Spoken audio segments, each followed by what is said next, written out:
Hi, I'm Stuart Green. I've lived and worked here in Lahinch for the last 10 years. I run one of the 4 surf schools here, the Green Room Surf School. There's lots of opportunity for people to come to Ireland and learn to surf. There's different levels from intermediate, right from beginner, intermediate, professional.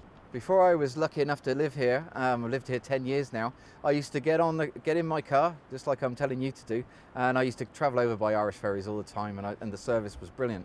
I can't stress how much that Ireland is a place to come and surf these days because it doesn't get crowded like it does in the UK.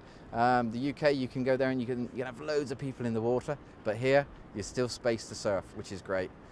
The best time to come to Ireland to surf is probably all year round, so you're not really set to any sort of month or anything, because the swell's always hitting the west coast predominantly sort of late spring all the way through summer, through winter, so there's great opportunity to hit the waves here. No problem through lacquer waves. Sometimes we get a flat spell, but it's not very often.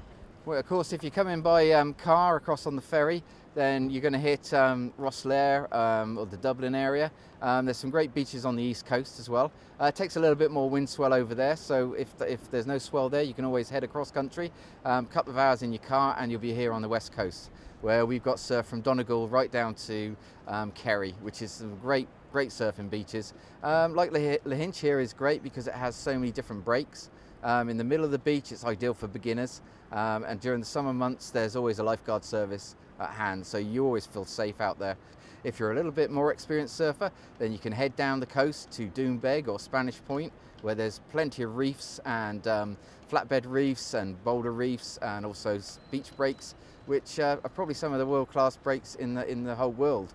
And we find a lot of international surfers coming here and challenging the big surf in the winter months.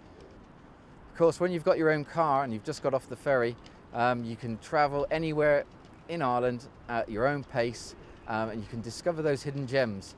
As I always found when I used to travel over here, no road in Ireland is the wrong road, because it always leads you somewhere brilliant. And if it leads you to that secret surf spot that you find one person out, and if you're lucky enough, nobody out, and that could make the holiday for you. And you can find amazing countryside, and like I say, everything here, good food, and the crack as well. In the evenings, you can always find a great pub with great music, traditional or popular music. There's bands, local bands here. When you come to Ireland, of course, if you're coming by car, the major thing is you're thinking, where am I going to stay? In this day and age, with recession and everything, prices are low in Ireland to stay in B&Bs and hotels. There's always package deals to get, so if you want a bit of comfort, there's some great hotels here. And of course, they've got all the spa facilities for if your wife doesn't surf and she wants to go and pamper herself, well, you can have 3 hours in the surf, then why not? If you're on a budget and you're thinking, we're going to bring a few lads over in the car and we're going to try and surf, you can pack your tent gear in, and there's plenty of campsites near the coast where you can find great breaks, so you're not too far away from any of the surf breaks here in Ireland. Like anywhere in the world, surf can be fickle. You can have small surf and you can have big surf. So for the experienced surfer, he's going to want to bring his shortboard and probably a longboard for the smaller days. But if that's not your cup of tea, you might be a longboarder, you might be a bit older, and your forte is surfing a longboard. So you can take the longboard out and you can get it on the car with no problem. You can get all your gear and baggage, all your luggage for your stay. If you're staying in B&B or you're camping, you can fit tents into the car. So, and there's no excess baggage charge in cars on the ferries, so it's brilliant. I've travelled a lot, and I find travelling on the planes is a nightmare these days with the amount of money they're shoving on for the boards and the extra baggage. And at the end of the day, it adds to the cost of your holiday. So you're better off getting all the gear into your car and getting on the ferry and getting over to Ireland, because we have everything here.